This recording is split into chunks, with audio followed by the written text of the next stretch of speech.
remember someone told me, you have to meet this guy. He's going to change the world. And he did. Yes, he did. Brian Wallach and his wife, Sandra are the subjects of the new Amazon Prime film For Love and Life, No Ordinary campaign, streaming on Amazon Prime on May 28th. Brian and Sandra, welcome to The Issue Is, and thank you for all that you do. Thank you so much for having us. For people that are just hearing your story for the first time, Sandra, can you tell us a little bit about how you got to this place? Yeah, absolutely. Well, Brian and I, we met in 2008. We met in politics, working in government.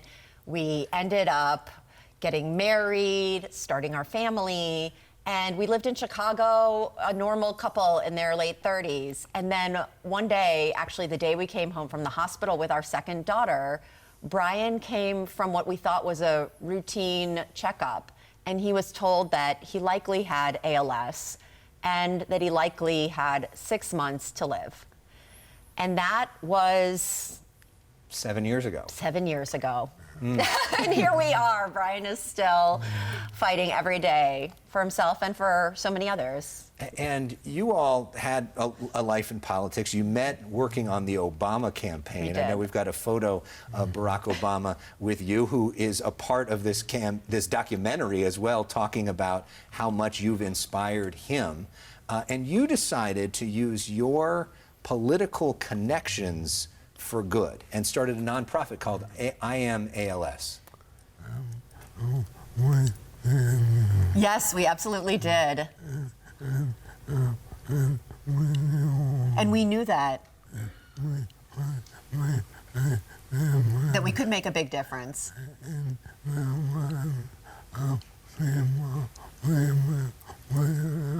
In the lives of people living with ALS. And also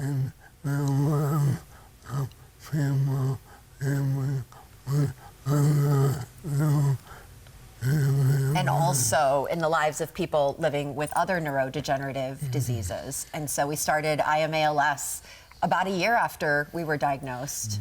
And you went to Washington, which we know on almost everything doesn't work. It moves very slowly, and there's almost no bipartisan agreement. And you kept pushing through roadblock after roadblock to the point where you got nearly unanimous agreement on $1 billion in funding to help beat this. What is the secret sauce for actually getting something done in Washington? Well, it's amazing what a beautiful bipartisan coalition does in fact exist to support families living with ALS. I will say, in addition to some of the earliest supporters being, for example, Senator Durbin, as a Democrat, Senator Murkowski as a Republican, they came together and they really, in the Senate, led the charge to drive forward increased federal funding from the very get-go. And Brian and I have continued to work with members across the aisle who are hearing from families in their own district, because everybody is affected by this disease in one way or another, or these other neurodegenerative diseases. And so the most powerful key to driving forward that change are families speaking with members of Congress and the Senate and telling them their story. And telling them that I am ALS, which is why you gave that incredible name to this as well. And part of the challenge for folks with ALS is there is no cure. So it right now is 100% fatal.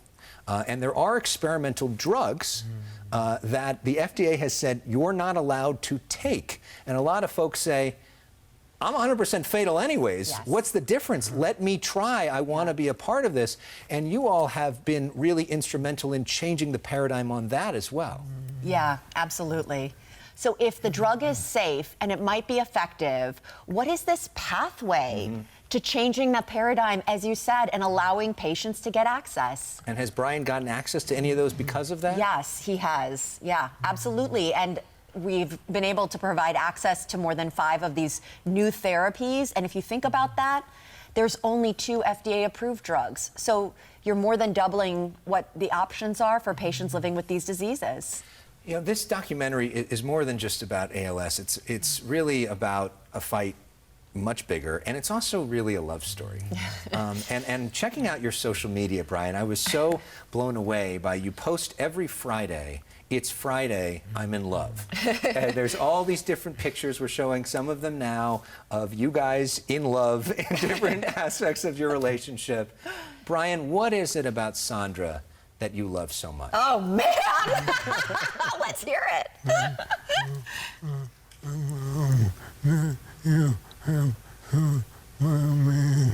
I love that you have stood by me.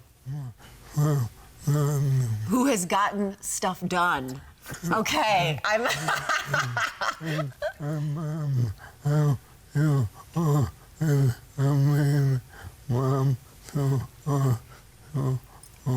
And I also love how you are an amazing mom to our two girls. And what is it that you love about Brian? I fell in love with Brian on the OA campaign, one, because he was and is smart as all heck, and he is so positive, and just whenever there are problems ahead of him, he sees opportunity, and man, has that come to bear in this incredible challenge that we've had. But it was a magnetic force from the moment I met Brian. It has always drawn so many people to him. And another thing, you know, it's extraordinary to think that the diagnosis came right when you're taking your baby back home. Yeah. You have two young daughters that have been a part of this, that have watched all of this unfold. What lesson do you want them to learn from your fight? I think they see it every day in Brian. They see this incredible resilience. Our 6-year-old is our younger of our two daughters, and her birthday now coincides with Brian's diagnosis anniversary. And she says to him, after she blows out the candle, she says, "Dad, you did it. You made it another year.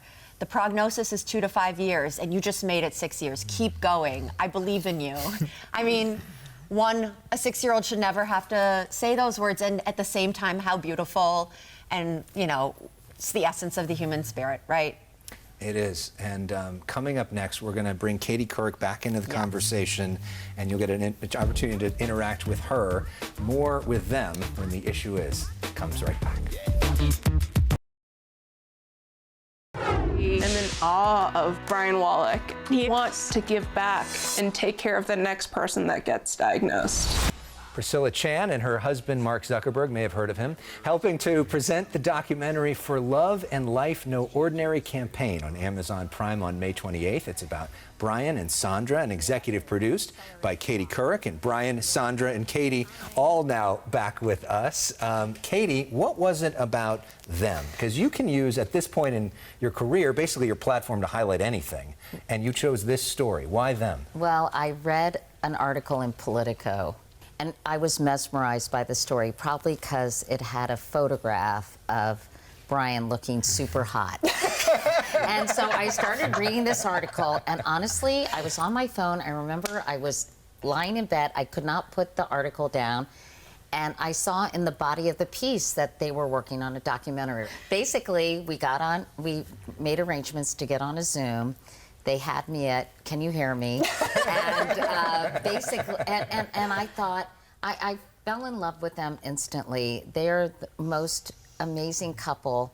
And as somebody who's also been an advocate for colon cancer and other cancers, I understood what desperation and love and just, you know, wanting to do something when you see someone you love be sick. Right. And I said, please, can I help? And I'll do anything. I will try to, you know, help raise money, get attention. I'll donate my own money to help you all finish this film. And I don't know, we just hit it off instantly. We joke that we're a throuple now, which is probably getting a little old for Sandra. But anyway. Oh, Brian. Excited for Brian. He's a big winner of all this. But we just had this incredible connection, and I think our friendship has only grown, and I just love them and care about them so much. And what does it mean for you to have Katie behind you? I mean, first of all, the way in which Katie offered to support, just as she said, she literally said, anything you need. What do you need? I mean, how often does that happen when someone doesn't suggest what you need, but asks you what you need and says that they are there for it no matter what it is? It was beautiful. she's, really the role model for how to do patient advocacy in the midst of struggling within your own family with a disease, which is a really hard place to be. Yeah. It's very difficult to do that work when you're both personally affected. When something like this hits so close to home, you have to do something.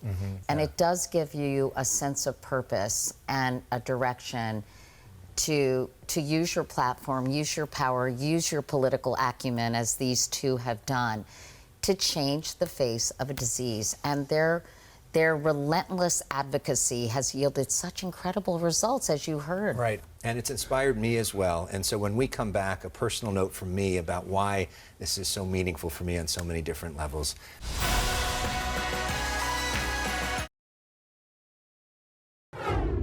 We end this week with a personal note about the many reasons that this particular episode is so important to me.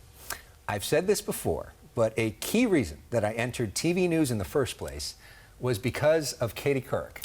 As a kid, I distinctly remember the moment sitting and watching TV and thinking, I want to do that with my life. And seeing you here on our set for the first time is surreal. And one of the things that I most loved about watching you and wanted to emulate was the way that you have used your sizable platform for good to put the spotlight on people that really need it and have lifted up so many unsung heroes in the process. Oh my gosh, Elex. And so in that spirit, I've been honored to host LA's Walk and Roll to Cure ALS for over a decade now for the ALS Network, which is formerly the ALS Association Golden West chapter, who I know you have partnered with. I've met so many incredible people, but I want to highlight a few that will always stick with me. Nancy Ryder was one of the top publicists in Hollywood. Among her clients, Renee Zellweger, Courtney Cox, and Reese Witherspoon. She was fiercely loyal, funny, and full of spunk. And then ALS robbed this spokesperson of her ability to speak. Mari Windsor helped bring Pilates to America. She literally taught the country to move. Among her students, Miley Cyrus and Elizabeth Berkley. But then this cruel disease took away her ability to walk. And then there's Adi Barkan, a political activist who brought some of the country's top politicians to tears with his passion and perseverance to make our country healthier.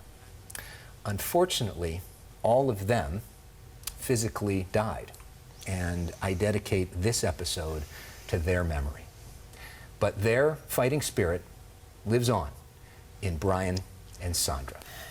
You both make them and everyone in this fight so proud by using your platform to move this fight forward with tangible results like we have never seen before. The funding that you have ensured is so crucial, but even more important is the sense of hope that you have created in everybody in a space that has so often felt hopeless.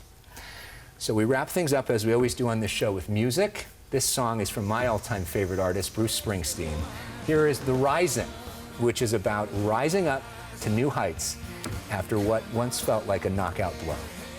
Thank you all for watching The Issue Is. Thank you all for what you do. Thanks for the inspiration. We'll see you all next week.